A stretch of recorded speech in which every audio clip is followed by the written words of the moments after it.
Assalamualaikum warahmatullahi wabarakatuh. Saya Bagus Ardiansyah Fadilah dari kelas 04 SMJP 009 ruang 428 program studi manajemen S1 Universitas Pamulang dengan NIM 2010501382. Saya akan menjelaskan tugas UTS dari Bapak Imanubis. Di sini saya akan menjelaskan profil dari PTHM Sampurna TBK Hanjaya Mandala Sampurna atau yang lebih dikenal dengan nama HM Sampurna TBK atau HMSP. Didirikan pada tanggal 27 Maret 1905 dan memulai kegiatan pada tahun 1913. Lim Sing Ti dan istrinya Sim Jing Nyung, imigran Tionghoa dari Fujian, Tiongkok, memulai kegiatan produk rokok secara komersial sebagai industri rumah tangga. Pada tahun 1930, industri rumah tangga ini diresmikan secara resmi dengan nama NVBM, Handel Matsepich Sampurna. Perusahaan ini meraih kesuksesan dengan merek Ji Samsu pada tahun 1930-an hingga kedatangan Jepang pada tahun 1942 yang memporak-porandakan bisnis tersebut. Setelah masa tersebut, putra Lim mengambil alih kepemimpinan Sampurna dan membangkitkannya kembali perusahaan tersebut dengan manajemen yang lebih modern. Nama perusahaan juga berubah seperti namanya yang sekarang ini. Selain itu, melihat kepopuleran rokok cengkih di Indonesia, dia memutuskan untuk hanya memproduksi rokok kretek saja. Usaha komersial pada tahun 1913 di Surabaya sebagai industri rumah tangga.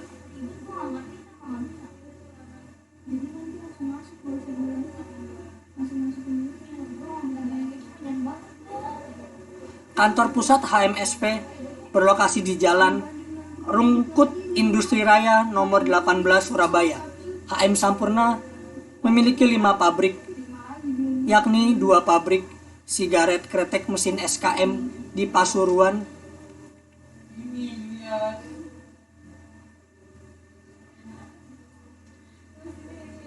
di Pasuruan dan di Karawang, serta 5 pabrik SKT atau sigaret kretek tangan dengan lokasi yaitu di 3 ada di Surabaya, ada di Malang, dan ada di Probolinggo.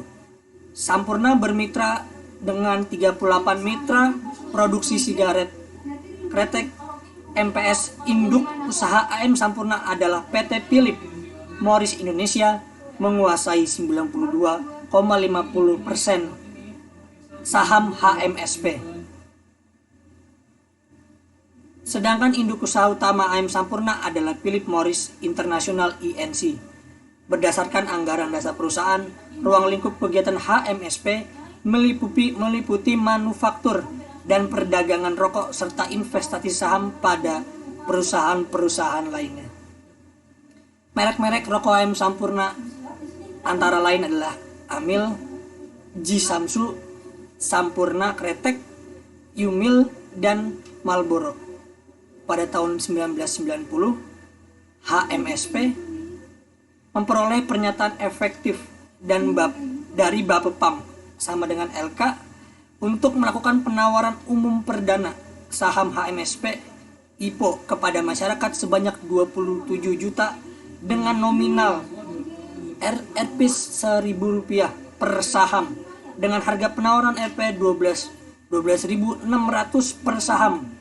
Saham-saham tersebut dicatatkan atau tercatat pada Bursa Efek Indonesia atau BEI pada tanggal 15 Agustus 1990.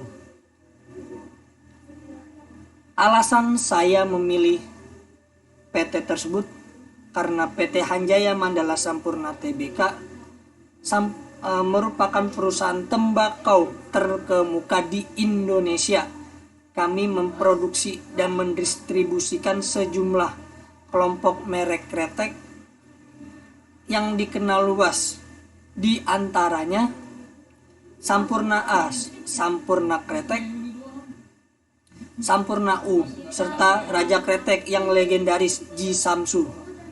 Mereka adalah anak perusahaan dari PT Philips Morris Indonesia atau PMID dan afiliasi dari Philips Morris International Inc. atau PMI, perusahaan tembakau internasional di dunia. Karir kesuksesannya didorong oleh keberagaman talenta.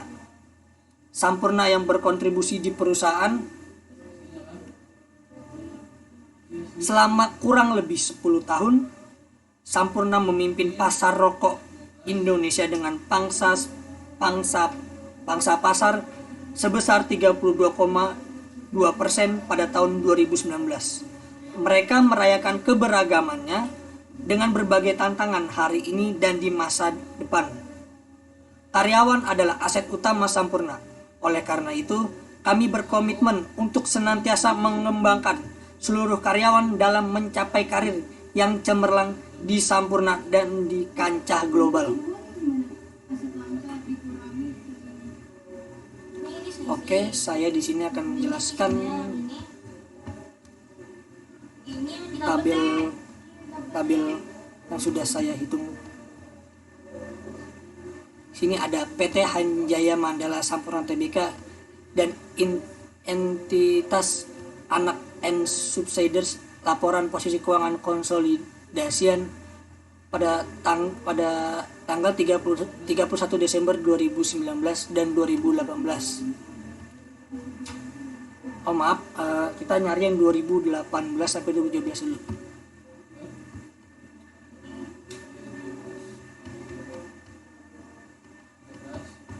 Nah, ini merupakan laporan keuangan.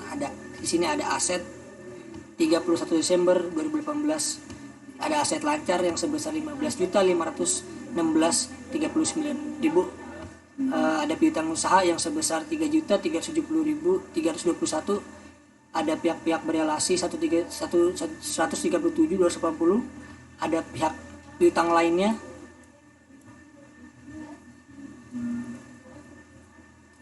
Ada pihak-pihak berelasi senilai 775.900.000 rupiah. Ada aset keuangan jangka pendek lainnya sebesar 1.273.838.000 rupiah. Ada persediaan senilai 15.183.197.000 rupiah. Ada pajak penghasilan badan senilai 47.426.000 rupiah. Ada pajak lainnya sebesar 962.366.000 rupiah. Ada uang muka pembelian tembakau itu sebesar 883.936.000 rupiah. Ada biaya dibayar di muka senilai 148.944.000 rupiah.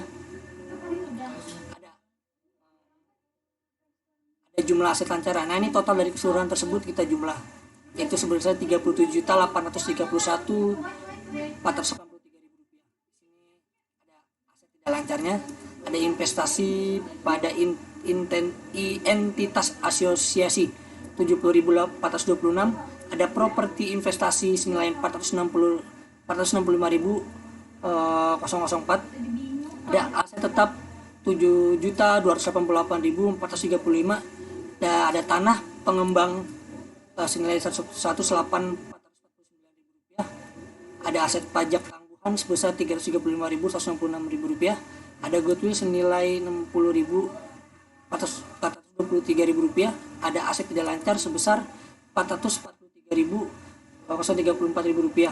Dan jumlah aset dilancar dari keseluruhan tersebut kita jumlah itu 8.770.937.000 rupiah.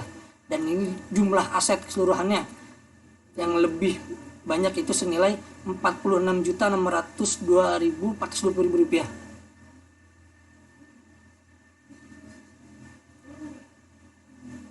Nah, pada per tahun 2017 aset lancarnya sebesar 7.501.737.000 rupiah. Ada piutang usaha sebesar 3.375.798.000 rupiah. ada pihak-pihak berelasi sekitar Rp222.124.000, ada pihak piutang lainnya sebesar Rp180.000-Rp190.000, ada pihak-pihak berelasi Rp2.316.000, ada aset keuangan jangka pendek lainnya yaitu Rp2.374.246.000, ada persediaan Rp18.023.238.000,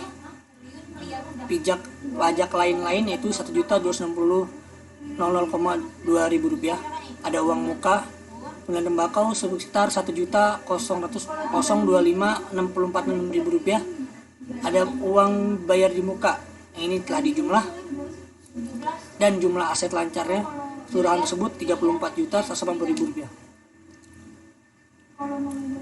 Ini ada aset lancarnya, ada investasi pada entitas asosiasi sebesar segini, bisa dilihat ya. Nah, kita langsung aja ke jumlahnya. Jumlahnya itu aset dari keseluruhan itu ada Rp43.141.063.000. Nah, ini ada selisih dari pengurangan akun tersebut dari 7.501.737 15 juta dikurang 15 juta dikurang 7 juta, yang selisihnya adalah 8 juta ini. Nah, sama seterusnya, piutang usaha 3.370 dikurang 3.375, hasilnya minus 5.477.000 rupiah.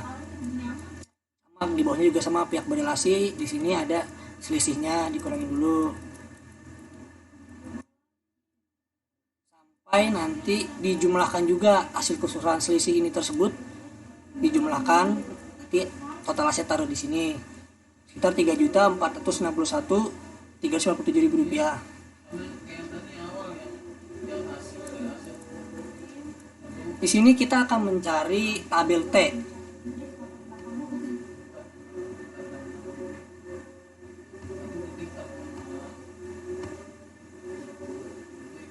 Di sini kita akan mencari tabel T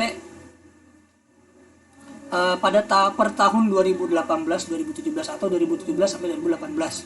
Nah, ini A ini adalah akun dari aset lancar dan aset tetap. Ini ada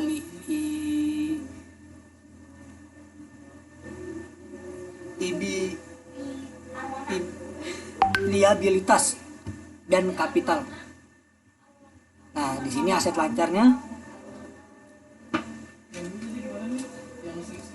aset lancar pada tahun 2018-2017 yaitu,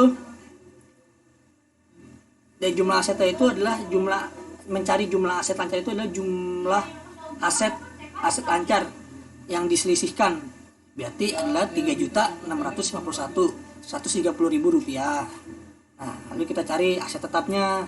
Aset tetapnya yaitu sama, mencarinya itu dari aset tidak lancar, tapi yang selisihnya ya, bukan jumlahnya, dari selisih yang sudah hasil kita pengurangan tersebut. Ini contoh, ini dikurang ini, selisihnya ini.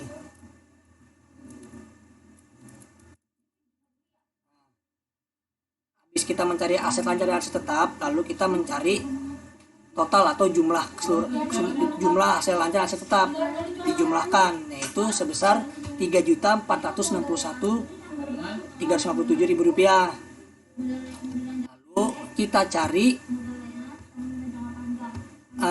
utang jangka pendek. Utang jangka pendek atau liabilitas jangka pendek yang selisihnya yang kita cari ini, contohnya yaitu Rp2.311.030.000. Lalu utang jangka panjang atau liabilitas jangka panjangnya yaitu minus Rp94.941.000. Nah, modal ini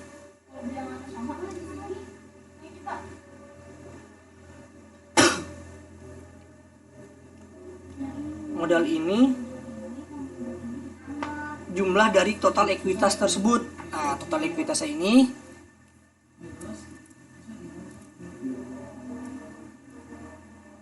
ada di tabel selanjutnya. Nah, jumlah ekuitas, tapi kita masukin yang jumlah selisihnya, bukan jumlah ininya.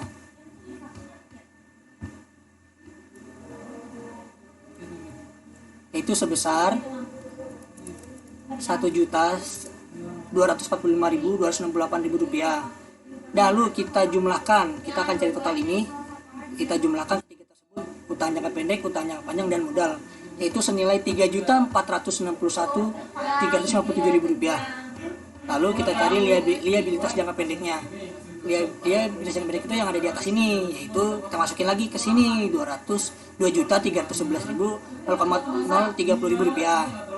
Nah, modal ini kita cari itu dari rumusnya itu aset lancar dikurang dengan liabilitas jangka pendek atau utang jangka pendek. Nah, kita kurangin 3.651.030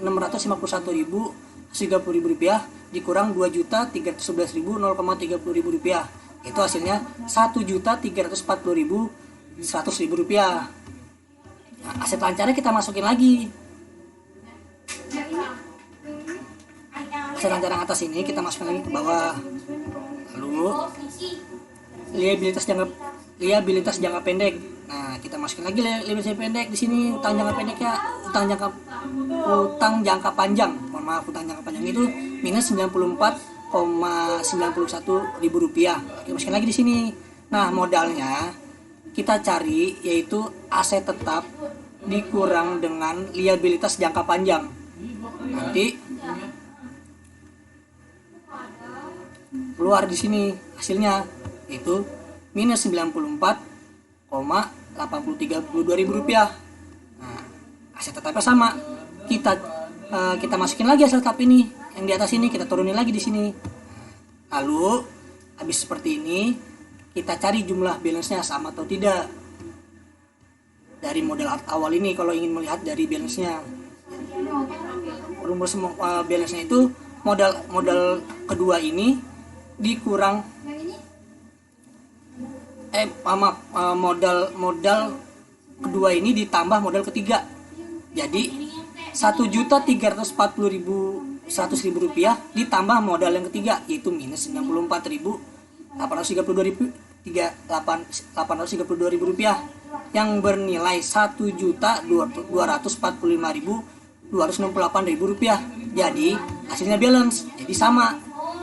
Jadi di sini per tanggal 2018 ini perusahaan AM Sampurna ini tidak mengalami minus dalam penjualan rokok, malah mungkin nanti ke tahun kita mungkin naik, tapi nanti kita hitung dulu sama atau tidak naiknya. Tapi di sini kan ada minusnya, nanti kita cari.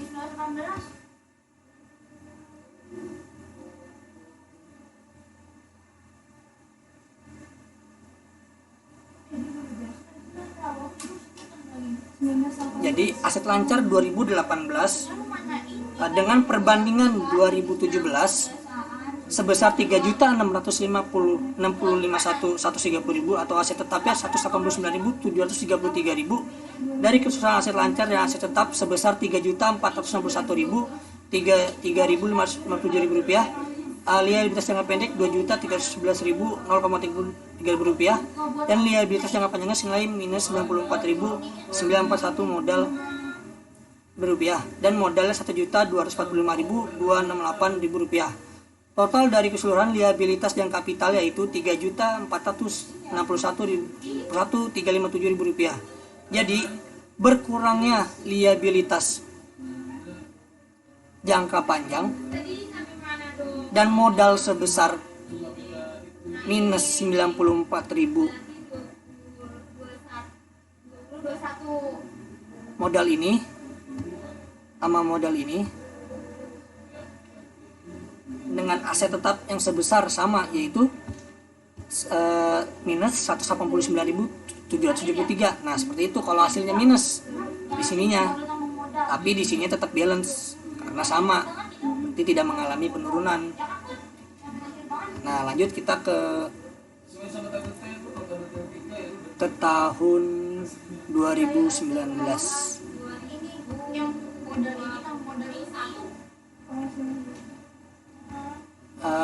Sama Ini adalah laporan keuangan konsolidasian posisi keuangan 31 Desember 2019 dan 2018. Di sini ada arus kas, ada piutang usaha pihak ketiga, ada pihak ketiga pihak berelasi, maaf, ada aset keuangan jangka pendek lainnya, ada persediaan pajak dibayar di muka, ada pajak penghasilan badan, ada pajak lain-lainnya, ada uang muka pembelian tembakau, biaya dibayar di muka, jumlah aset. Nah, ini ada jumlah asetnya, ada aset tidak lancarnya, ada investasi pada investasi asosiasi, ada properti investasi, ada aset tetap, ada tanah untuk pengembang, ada aset pajak tangguhan, goodwill, aset tidak lancar lainnya, jumlah aset tidak lancar, dan jumlah aset kita jumlahin keseluruhan dari sini. Nah, lalu ada liabilitas atau utang. Ada utang jangka pendek, ada utang jangka panjang, ada yang pihak berelasi, ada utang pajak, ada penghasilan badan, ada pajak lain-lainnya, ada utang cukai, ada akrual liabilitas imbalan kerja, pendapatan tanggungan jangka pendek, liabilitas keuangan jangka pendek lainnya, ada liabilitas sewa jangka pendek, ada jumlah pokoknya sampai itu jumlah liabilitasnya sampai ketemu dengan jumlah ekuitas atau jumlah liabilitas dan ekuitas nih. Makanya ini jumlah ekuitasnya. Nah, ini semua kita masukkan. Lalu sama kita selisihkan 3.180.541 dikurang 3.370.321 sama dengan minus 251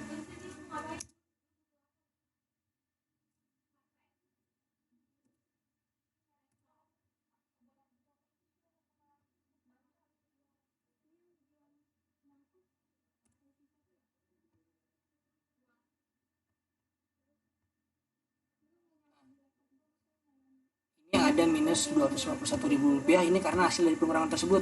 Nah, ini selisihnya ditaruh sini sama seperti tadi yang sebelumnya. Nah, lalu kita lanjut ke tabel T. Kita akan mencari tabel T.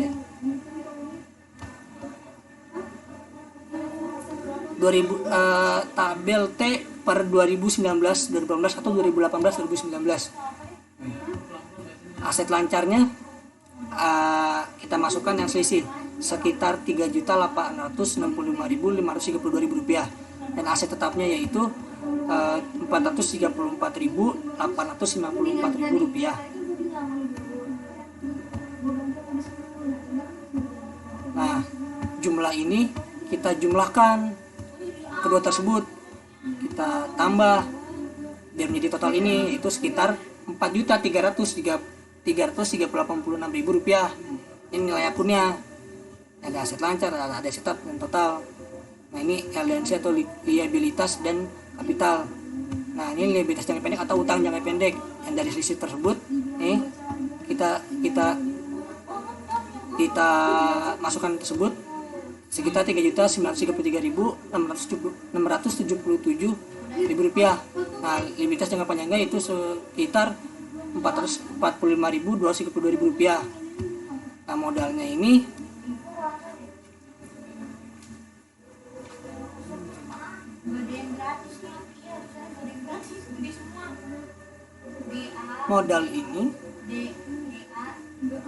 jumlah dari ekuitas ini selisih ya, dimasukin ke Rp321.477. Nah, totalnya kita jumlahkan dari sini ke sini kita tambah sekitar Rp4.386.000. Lalu ada liabilitas jangka pendek sebesar Rp3.933.677 dan ada mencari modalnya itu rumusnya adalah aset lancar dikurang dengan liabilitas jangka pendek atau utang jangka pendek. Berarti Rp3.865.532 dikurang Rp3.933.677, yang itu hasilnya minus Rp145.000. Di sini ada aset lancarnya. Aset lancarnya kita masukin lagi 3 juta, kita masukin ke sini. Lalu ada liabilitasnya jangka panjang, kita masukin lagi liabilitas jangka panjang Rp45.222. Nah, mencari modal ini sama seperti tadi yang modal awal atas, yaitu aset tetap dikurang dengan aset lancar, dikurang dengan liabilitas jangka panjang. Nah, 45.000 434.854 dikurang 45.232 rupiah, yang hasilnya yaitu 38.9.622 rupiah. Nah, aset tetapnya kita masukin lagi 434.854 rupiah. Nah, udah.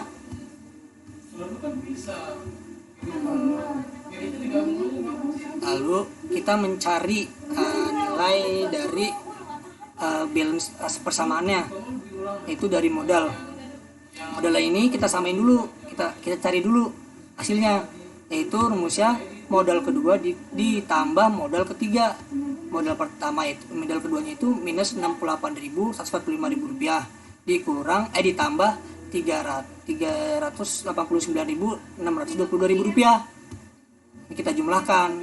Nah, hasilnya sama, dari 321.000 rupiah, 321.477 rupiah, sama kan hasil seperti ini. Nah, jadi per tahun 2019 ini tabel T-nya itu balance, berarti sama, tidak ada mengalami penurunan. Bahkan dari perbandingannya sedikit turun, sedikit turun ya, penjualannya sedikit menurun. Mungkin ada dampak-dampak lainnya.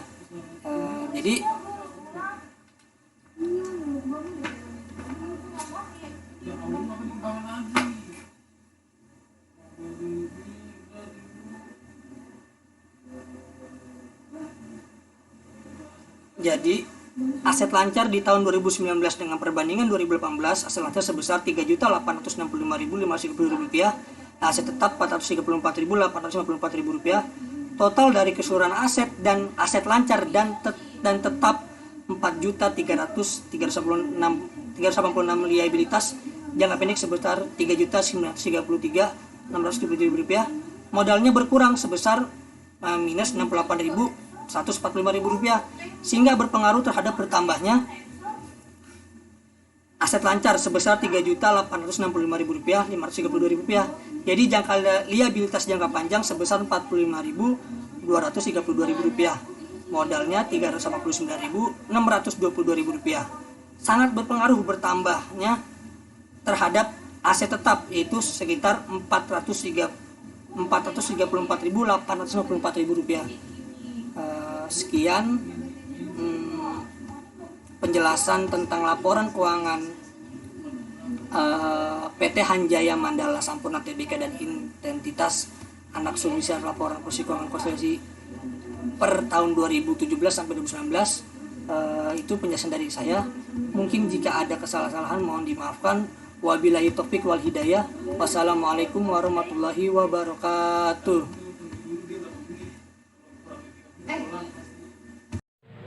Sekedar tambahan bahwa PT HM Sampurna pernah mengalami kebangkrutan pada tanggal 31 Mei 2014. Mereka memutuskan hubungan kerja karyawan sebanyak 4.900 karyawan. Sampurna menutup pabrik SKT di Lumajang dan Jember, Jawa Timur. Sekretaris perusahaan PT HM Sampurna Maharani Subandi mengatakan keputusan restrukturisasi dilakukan karena terus menurunnya pangsa pasar SKT skala nasional yang menghantam telak pabrik-pabrik rokok dalam negeri termasuk pabrik sekelas Sampurna. Ini juga diambil untuk menyelamatkan seluruh mata rantai operasional SKT Sampurna, termasuk memastikan nasib 33.500 karyawan Sampurna yang bekerja pada 5 pabrik yang tersisa agar tidak kehilangan motivasi kerja. Ia mengatakan saat ini terjadi perubahan preferensi rokok dari SKT produksi kretek mesin.